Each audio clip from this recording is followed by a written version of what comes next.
好，咁而家咧就講歐洲啦。歐洲咧就同中俄有咩關係？歐洲頂多同俄羅斯啫，點會同中國有關係？咁但係咧，歐洲嘅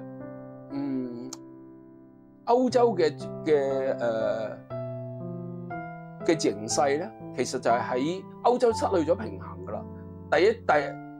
第一次失去咗平衡咧，就係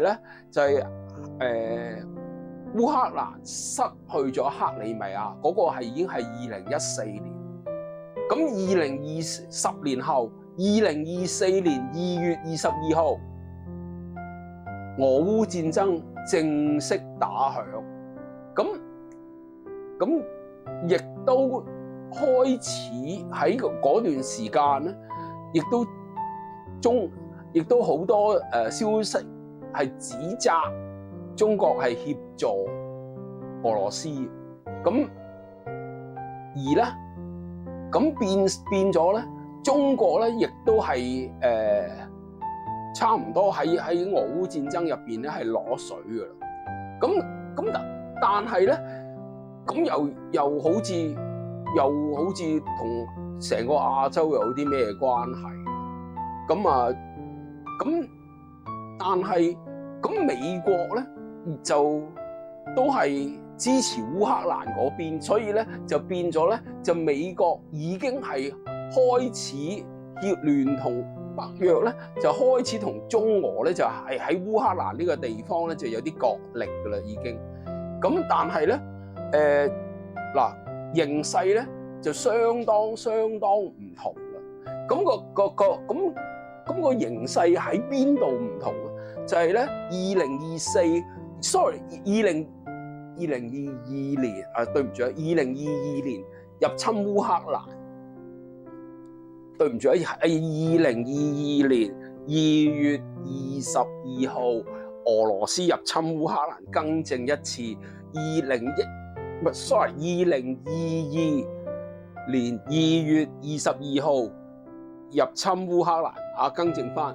咁咧係2014年咧就入侵克里米亞，但係兩次嗰個結果就唔同。咁第一次咧歐洲懶理，咁但係咧今次咧成個歐洲都震晒。咁好啦，咁美國咧喺拜登總統開始咧，亦都開始有聯同歐洲咧就開始不停咁樣去協助烏克蘭啦。咁呢度美國咁中國亦都被指協助俄羅斯。咁最後即係已經係喺烏克蘭就變咗兩個陣營嘅角力場啦。烏克蘭咁，但係同美國嘅對華政策又有啲咩關係咧？咁咧就亦都有啲制裁嗰啲咁嘅嘢跟住啦。但係最令人意外嘅係烏克蘭喺接受到美國同埋西歐嘅幫助入邊咧，就展現到一啲特韌性，就係佢哋嘅無人機。咁咧，佢哋嘅無人機咧就佢哋嘅無人機而家係點？咁大家都知啦。咁亦都因為咧，好多國家對烏克蘭捐贈武器嘅時候咧，而變成咗一啲武器測試場。咁呢個咧就係烏克蘭嗰個情況。咁然後咧就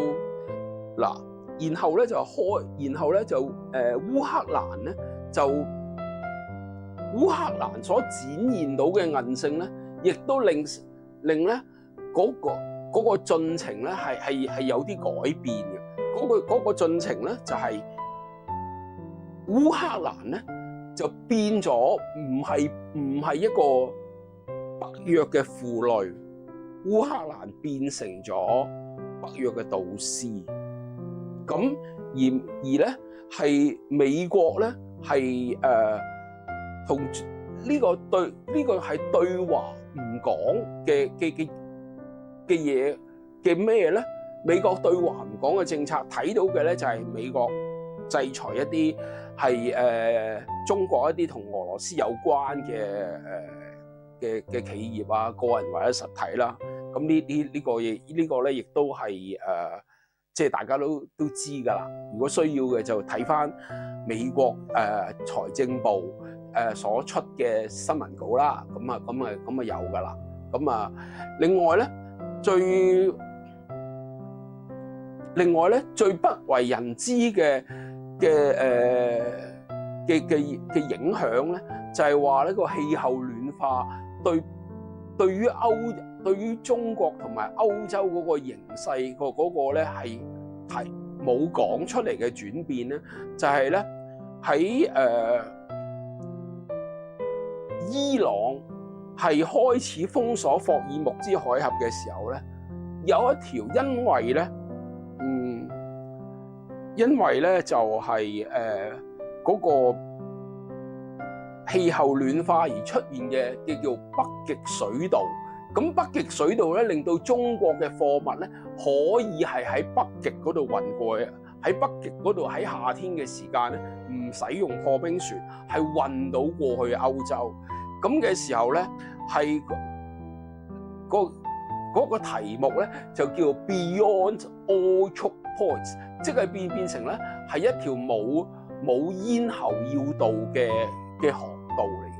咁所以特朗普點解咁想要格陵蘭，咁想控制格陵蘭咧？就係個北極水道嘅問題。呢個係大家都冇乜，除非你係做出入口嘅，否則你都唔係會好為意呢一樣嘢，就係個北極水道。咁特朗普點解咁想要格陵蘭咧？就係因為咧係中國同埋俄羅斯嘅影響力咧，可以係透過北極水道係去影響到格陵蘭。而格陵蘭咧就係美國喺北極一個重要嘅軍事基地嚟嘅。咁咧如果格陵蘭淪陷咧，就咁咧美國本土咧就亦都危險噶啦。所以呢度咧係歐洲大家唔多理，但係以為唔多理嘅嘢。咁樣咁呢點咧就係可能大家忽略。另外咧就係講緊貿易戰啊！我哋成日都講貿易戰，咁啊貿易戰咁咪咩咯？咁咪貿易戰咯，咁咪加稅咯，咁咪呢樣嗰樣咯。其實唔係噶，而係咧特朗普係利用對中國嘅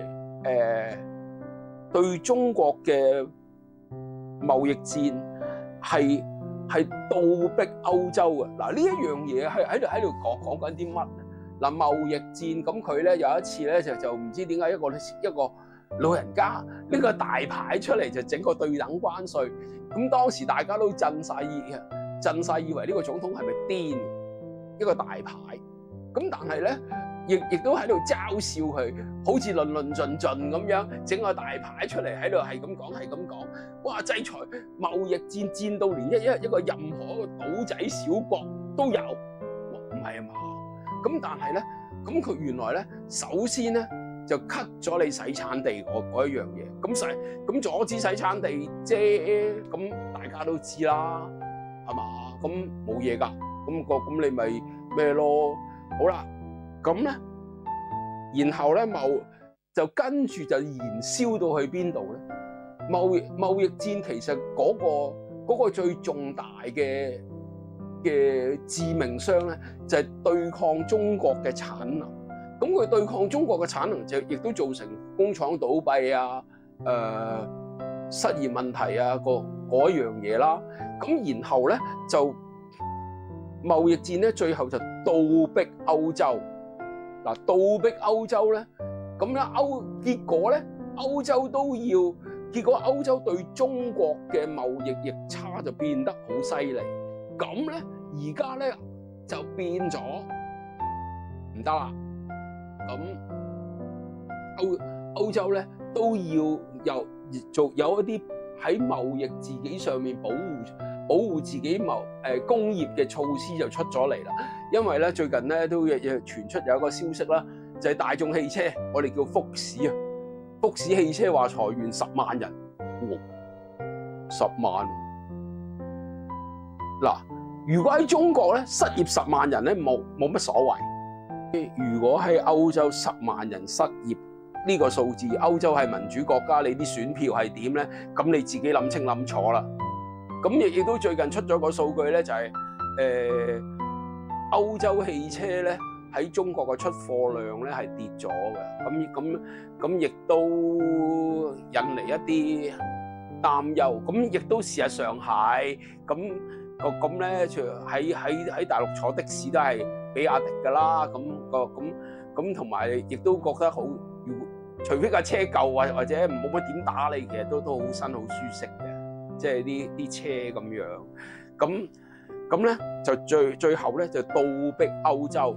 咁結果咧就一齊。結果而家歐洲咧都要向中國打貿易戰啦。而家咁咧就呢個咧就係冇講出嘅政策，但係其實咧係呢個政策係好辣嘅。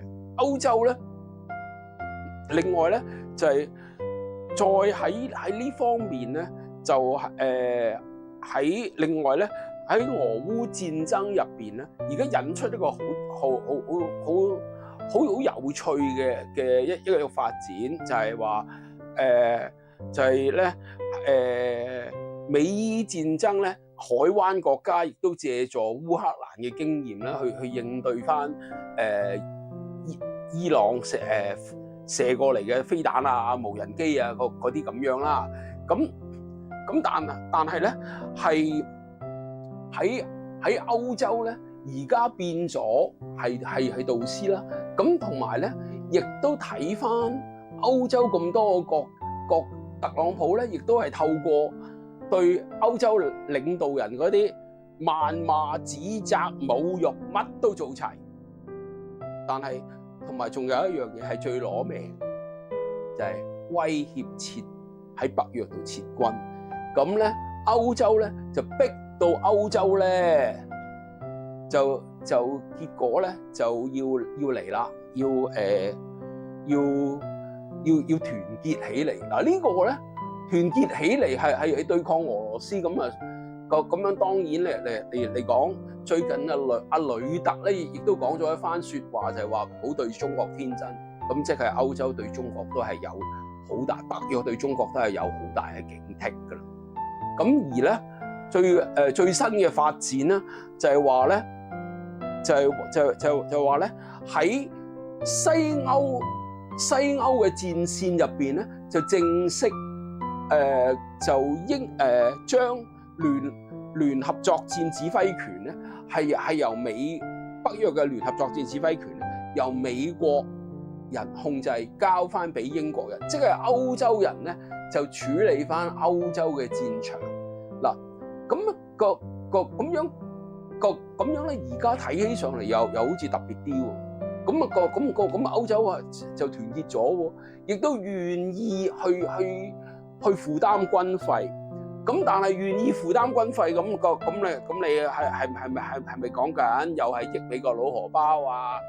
唔係，佢歐洲自己訂翻自己啲武器，訂翻自己開發嘅武器，咁令到咧係即係就業又保得住啦，武器又即係特朗普嘅要求又達得到。咁但係特朗普嘅要求就係話要歐洲黑格塞斯講歐洲要歐洲版3.0，就係話佢哋一定要自己做即係自己去保護好自己。嗱，最有趣嘅就係最有趣嘅咧就係俄烏戰爭咧，睇嚟又擴大，又睇嚟又縮細喎。咁啊點解咧？